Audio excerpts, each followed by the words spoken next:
I call this meeting to order.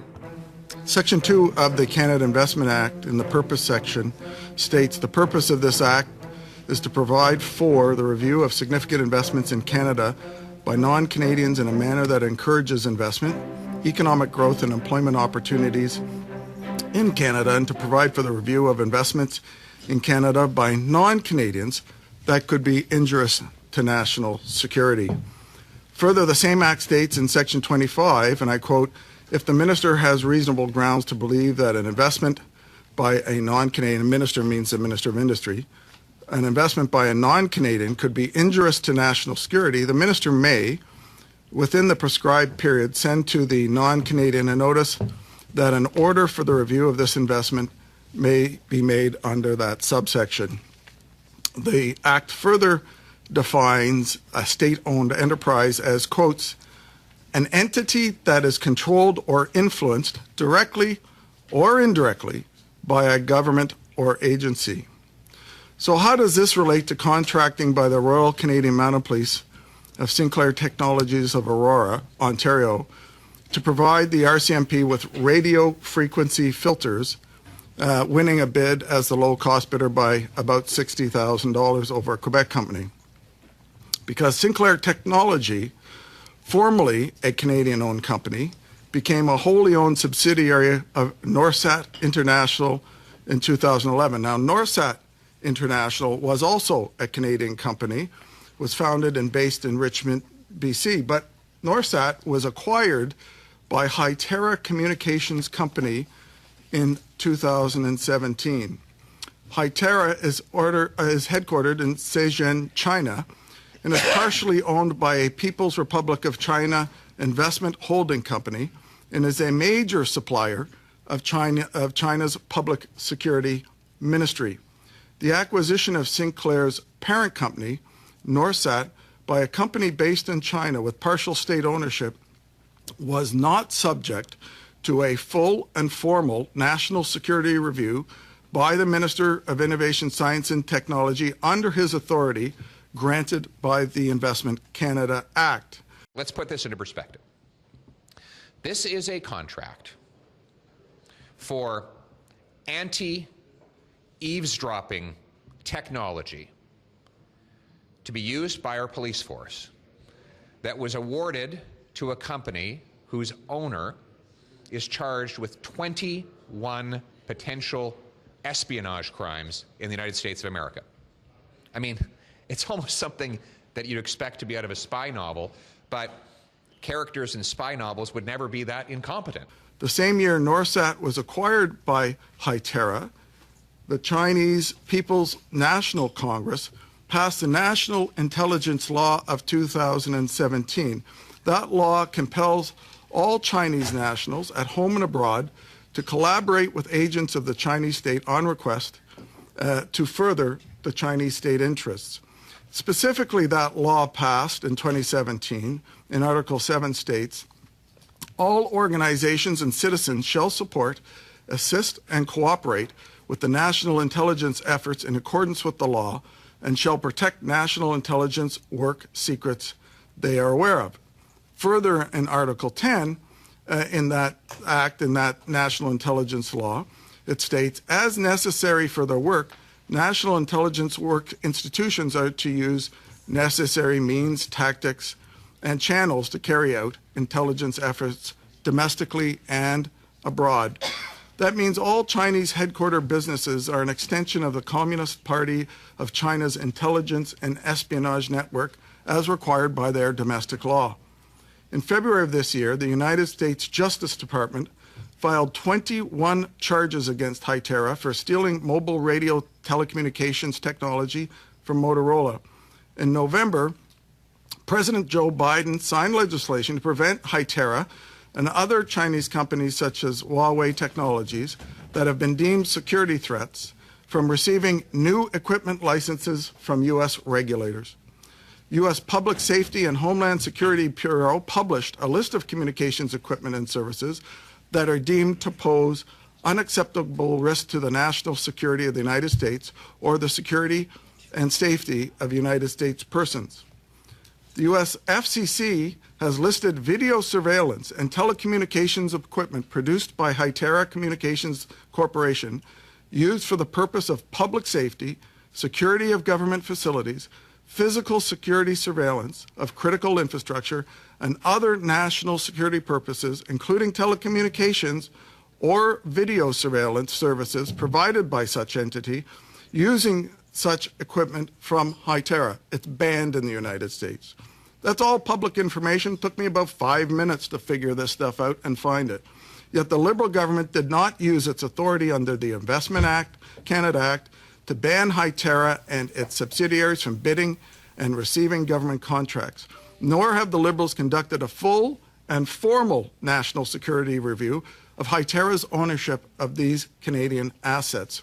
So to summarize, the RCMP awarded to a company owned by Chinese government state interests over a Quebec-based company and owned company with Canadian technology a contract to supply sensitive hardware for the communications systems of the RCMP, whose parent company has been blacklisted and charged for espionage and stealing secrets in the United States.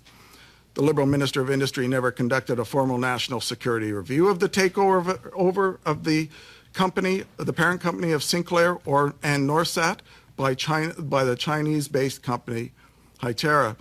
Let's remember that the Investment Canada Act defines a state-owned enterprise, quotes, as an entity that is controlled or influenced directly or indirectly by a government agency. Clearly, Norsat and by extension, Sinclair meet that definition.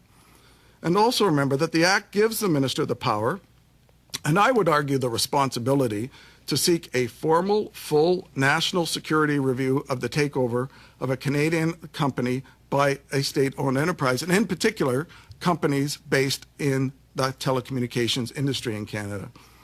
If the minister had, the Act again says, if the minister has reasonable grounds to believe that an investment by a non-Canadian could be injurious to national security, the minister may, within the prescribed period, send to the non-Canadian a notice that an order for review of the investment may be made under subsection 25. The minister did not do that. So why did this government not do a full security review and reject the takeover of a Canadian telecommunications company by a state-owned enterprise of the government of China? This committee and the public needs to know that. Why has the government of Canada not told every government department, every Crown Corporation, board or agency of government that all acquisitions of Canadian companies by Chinese state-owned enterprises are subject to full national security reviews under the Investment Canada Act? Particularly since the government of China requires Chinese-based companies under their law to see corporations as an extension of the Chinese state. And that as such, quotes again from that law, national intelligence work institutions are to use the necessary means, tactics, and channels to carry out intelligence efforts domestically and abroad. Why are all bids by such entities for Canadian government needs not flagged for full security review under the Investment Canada Act before awarding? Why has the Minister of Industry been so lax in overseeing the Investment Canada Act and not doing a full national security review of Canadian assets and supplying Canadian governments with services from state-owned enterprises from non-democratic countries? Remember, state-owned enterprises from China are heavily subsidized by their government, enabling them to bid at below cost for government projects, which for-profit Canadian companies cannot do. That's how they are winning bids in Canada. Hytera loses money every year. So a firm that is owned by an undemocratic government that loses money most years by bidding below cost for work obviously must have other motivations and purposes. The committee needs to examine the failure of the government to do its duty under the Investment Canada Act and to protect Canadians and Canadian businesses from the injurious national security harm that these entities pose to Canada. Canada's security is a serious and urgent concern when it comes to established pattern of this government issuing sensitive contracts to Chinese state-owned enterprises, as it did in 2021 when the Liberal Global Affairs Minister awarded another Chinese state-owned enterprise a contract for providing sensitive security equipment to all of Canada's missions abroad. And this follows the Liberal government's issues around China's access to Canada's sensitive biological lab work in Winnipeg and its exclusive contract at the beginning of COVID pandemic to acquire only COVID vaccines from the Chinese government company called CanSino, which this company has done some study on. This committee needs to understand why the minister and this government did not exercise their responsibilities under the Investment Canada Act in consideration of state-owned enterprises of a sensitive Canadian telecommunications company. The committee needs to examine why the RCMP and our senior law enforcement agency in Canada was not advised by the Minister of Industry, the Minister of Public Safety, and the Minister of Procurement to not utilize these Communist Party of China-controlled companies for their needs. This is an urgent matter and why I have brought forward the motion, which we have just distributed, for immediate hearings on the RCMP contracting with a company that is compelled under China's national intelligence law to use every tool to spy on foreign nationals and acquire information, data, and technology they can for the People's Republic of China government. That the Minister of Industry has not utilized his power and responsibility under the Investment Canada Act to prevent Canada and Canadians from injurious harm bears examination. So with that, I will read. It's a very long motion, Mr. Chair, but if you will, I will read the motion.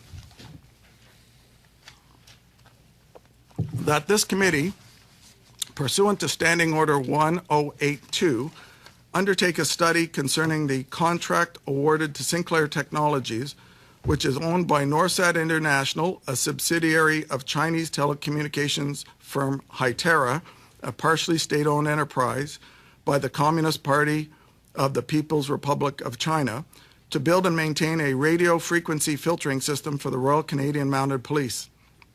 Whereas China's People's National Congress passed the National Intelligence Law in 2017 to compel all Chinese nationals at home and abroad to collaborate with agents of the Chinese state on request to further Chinese state interests by prolonging confidential data and engaging in compromise of infrastructure around the world.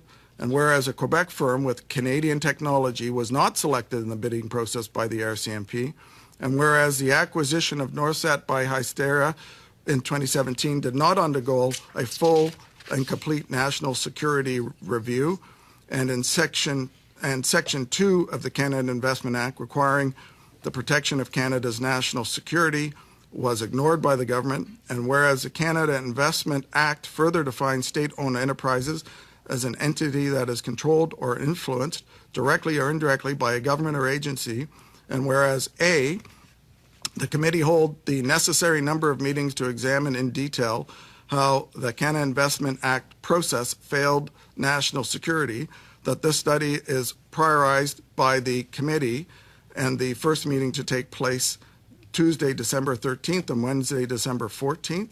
B, the committee invite 1, the Honourable François-Philippe Champagne, Minister of Innovation, Science and Industry.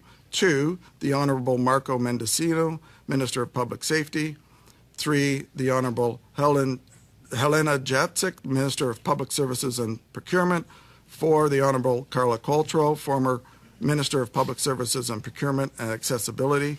5, the Royal Canadian Mounted Police Commissioner Brenda Lucky. 6, Royal Canadian Mounted Police Assistant Commissioner Rhonda Blackmore. 7, Jody Thomas, National Security and Intelligence Advisor to the Prime Minister. 8, senior officials of the Communications Security Establishment. 9, senior officials of the Canadian Security Intelligence Service. And 10, Amy Chan, President of the Chief Executive Officer of Sinclair Technologies. C, the committee order the production of all relevant briefing notes, memorandums, and documents which are in the possession of the Department of Industry, Department of Public Works and Government Services, the Department of Public Safety and Emergency Preparedness, the Royal Canadian Mounted Police, the Communications Security Establishment, and the Canadian Security Intelligence Service, provided that 1, These documents shall be deposited with the Office of the Law Clerk and Parliamentary Counsel in both official languages within 4 weeks of the adoption of this order. 2, a copy of these documents shall also be deposited with the Office of the Law Clerk and Parliamentary Counsel in both official languages within 4 weeks of the adoption of this order, with any proposed redaction of information which, in the government's opinion, could reasonably be expected to compromise national security.